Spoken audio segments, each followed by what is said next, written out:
Hello, my fellow bounty hunters. I hope you are all doing well and that you've had a good December month so far. So, I'm waiting for my December, which is bounty, with great excitement. There's going to be postal strikes in the UK, so it's probably going to be delayed. And I just thought I would do a recap of the pendants that we got this year, because I thought it'd be nice to, check the diversity of what we got, stone-wise, shape-wise, and so on. If you want information about the box, it'll be in the description box below. I'm not going to talk about the items that we normally get with it. They're great. You get oils, incense sticks, crystals, candles, all of that good stuff. This is about the pendants particularly. So if you want to check out what's inside the box, I will leave you a link in the description box and at the end of the video to check out the unboxings. But without further ado, let's have a look. Now, firstly, the pendants always come with cords, as we all know, and we got a majority of black cords this year, so like this, and we got a couple of those beige ivory ones and a grey one. So that's what we got, and I'm going to start with December 2021, and in December 2021 we got the Winter's Bounty, that's what it was called, and this was an ancient Roman coin with a black spinel, and I wear it like this, so I can't take it off because what I've done is I've knotted the cord to get it to a choker length basically, and this is what the pendant looked like. So you can see in the bell the spinel, and you can see the coin with the silhouette really faded. I love how it's mounted. Let me show you the back of it, and it really is like holding a piece of history. It's very, very original, unique. I love it. I always get a lot of comments when I wear this. So that was December 2021. Let me put it away. We then in January got Guided by Freya, and this one was very delicate, and this is how it looked. So this is the pendant. So this is a carved bone and a garnet. You can see the garnet. I hope the color is showing, and I love the delicate wings. I thought that was a very feminine pendant. Very, very pretty bell. And that's the back of it. So that was January. Then in February we've got the Violet Flame. Now this pendant was interesting because it came with its own silver chain. So you have a big, big, big chunk of amethyst in a sterling silver cage, really, and it came with this beautiful chain. I really like this chain. I wear it with other pendants and it is super long, as you can tell. The other thing I like about it, which I'm sure you can see, is you can adjust it, you can shorten it. So you've got 4 different settings to shorten it, so you can get rid of that much length if you want and have it slightly shorter. It's still a long chain, but this is beautiful. It is a big chunk of amethyst. Really enjoyed this. So this was February. We then move on to March, and in March we got the scarab. Now I like anything Egyptian, so I was very excited about this, and this is what the pendant looks like. So let me bring it up to you.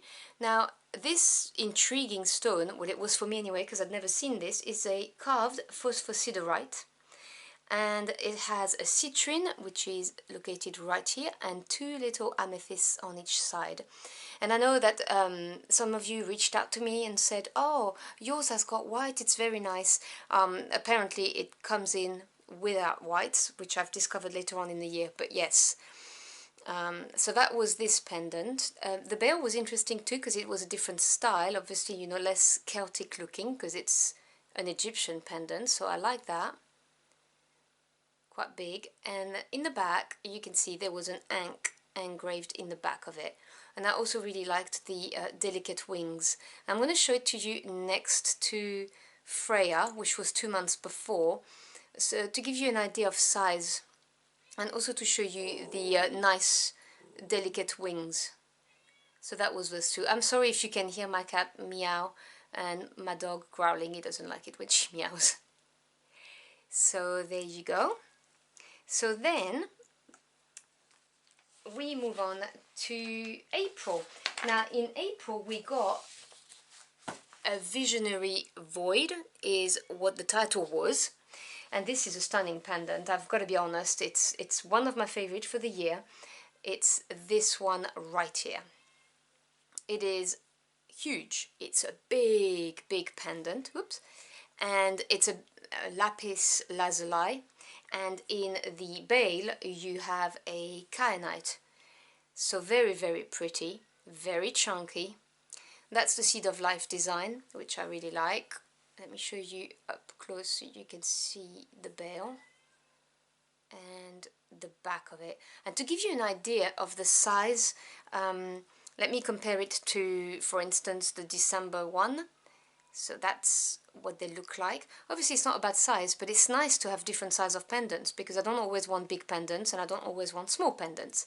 So compared to Freya, that's how it looks. And let's say compared to the Scarab, that's how it looks. So very nice, a pendant with nice stone. So then after this we move on to May, and May was called the Starseed. So this is a very delicate pendant and I really love it. This is what it looks like. Let me put it up so you can see and catch the light. So you can see the moon design, the little stars, and right here you have the Campo de Cielo meteorite. So it is a chunk of meteorite, which is super unique, love it. And in the bail you have a white topaz, and I also like the bail. I thought that was interesting, you know, with the big gap in the middle. Very pretty. It looks stunning on a chain. Let me show you the back. And obviously all the pendants are sterling silver, if you're not familiar with the Witch's box, but they are. So I thought that was very pretty. You see in size, similar to the December one that we got.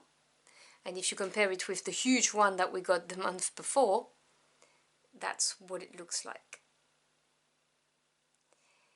So that was really nice, truly unique. Really liked the meteorite. I thought that was awesome. Then we move on in June to the Amulet of the Forest.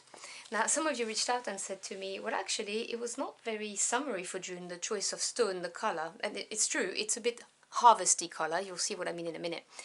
But this is what it looked like, and this one as well I wear like the coin. I've done a very small choker with knots because I think it looks pretty this way. Now I personally think this is stunning. This is in my top 3 for the year. So this is a big chunk of tiger eye, and you have a pentacle and you have a branch that wraps around it that forms the bail. So I hope you can see it. It is, you know, it's got some weight to it, but it is stunning. The quality of the stone is remarkable, and the craftsmanship is amazing. I love wearing it. Again, this is a pendant that gets a lot of comments when I wear that, and it looks very witchy. And I know it's a bit childish to say it, but I like it for that reason. Okay, so moving on to July. This one was called the Witch's Will, and it is this pretty thing right here. So this one is a Libyan desert tektite, and it has a moldavite in the bail. So let me show you up close how it's mounted. You can see there's a ball. That's how it moves. There's the moldavite. As always, a very pretty bail, and then there's the stone. You can see it's see-through. You can see my fingers moving underneath it. Now obviously we all received different shapes because they're original and unique. And this is how it's mounted at the back. That's the thickness. So I thought that was very pretty. I was excited to get a Moldavite in the bale as a stone. And also excited about that because these Libyan tektites, they were found in the sarcophaguses of Egyptians. So as I mentioned, I really like things that are Egyptian, so that was really cool. We then move on to August, and for August we got the Crown of Empowerment. Now this was a huge chunk of brucite. And I'm going to show it to you up close. I loved the vibrancy of the yellow, and we had a white topaz in the bale, which we also got with the starseed, I believe. So there's the white topaz, very big bale. There's the thickness. Let me show you, because it varies from each side, and this is how it was mounted. I'm going to show you the difference in size with the other one. Again, just for reference, it has nothing to do with the value. It's just to show you the difference in sizes of what you get, which makes them more versatile.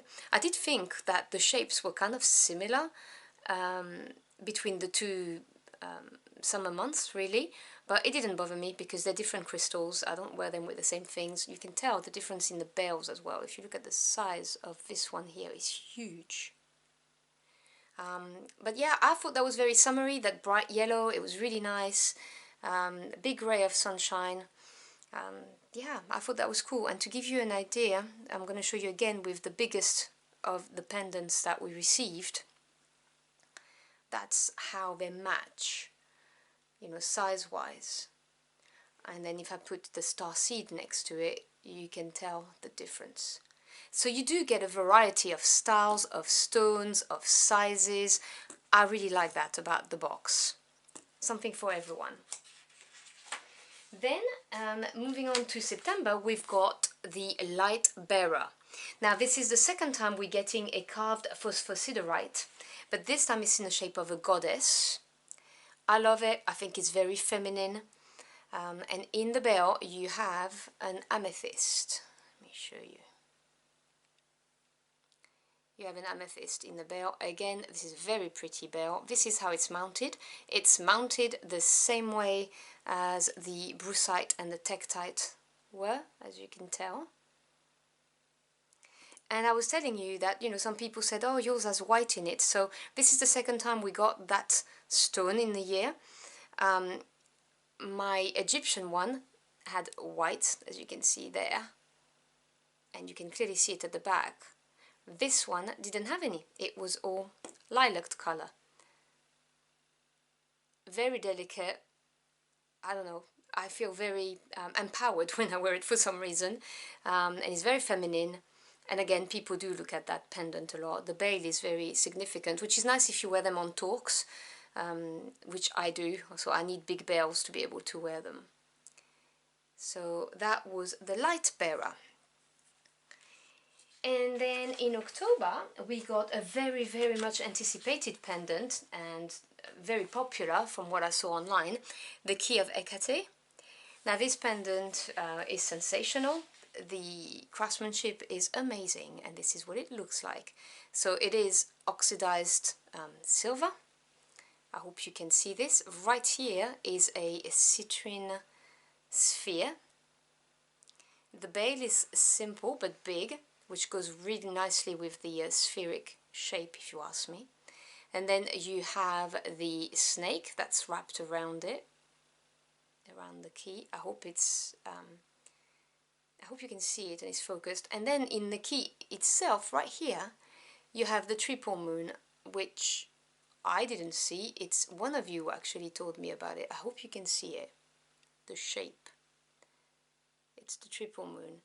So it was a really intricate pendant, very witchy, I don't know, very dark. I really, really like it. It's, you know, it is stunning. You know, people do look at that when you wear it. So that was September. And I thought they couldn't top it up, to be honest. I thought that's the best thing ever. And then we got last month the Morrigan, and I've got to be honest, I think I may even prefer it to the Keys of Hecate. Don't shoot me for it. But this is what it looks like. I just thought the attention to detail, the two crows, the bell, the huge chunk of galaxy obsidian that you get, because that's what it is, it's a galaxy obsidian. I like big stones, big crystals, you may have noticed from my comments, but you know, I think this is very pretty. I love the Celtic vibes to it. Obviously being the Morrigan, that's obvious. The bell, again, it's stunning, it's big. And so, and it's a shape as well. I just think it's beautiful. So let me show you in comparison to the key of Hecate for the size, just so you get an idea of sizes. So they're about the same length, but this one is wider, I would say. And if you compare it, for instance, to the light bearer, I think it was called, the torch bearer, you can see about the difference in sizes. And again, if you compare with this one, that's how they look like. So you do get a variety of sizes, which is really, really cool. So I'm going to show them to you all at once before I close off. So we got the coin, which was December last year. January we got Freya. We had the violet flame with the beautiful chain, that was for February. Then we got the scarab in March, I believe. Yep. April was the star seed, that one here. And then we got that big geometric, huge lapis lazuli. I may have swapped them around, my bad, I think it was like that. We also got the tiger's eye. Then we got the Libyan tektite, the brucite, the goddess, the key of Hecate, and the Morrigan. Now let me just move them slightly this way so I can give you a up close, so you can see them all and see the difference in size. So here's my question to you: which one's your favorite? I've told you about my top three, you've seen which one were my top three, and it was difficult because I've got to be honest, there's not one I dislike. I have worn them all to death this year. So let me know which one's your favorite. If you can't find a favorite, give me a top three as well. I'd be more than happy to see what your top three is. And thank you so much for watching. Thank you for all the support you've given me this year. I wish you a truly magical and fabulous 2023. If I don't see you next week for the unboxing of the next one. Otherwise, I will see you next week. And wherever you're watching this, whenever you are, wherever you are, I wish you a beautiful day. Until next time, au revoir.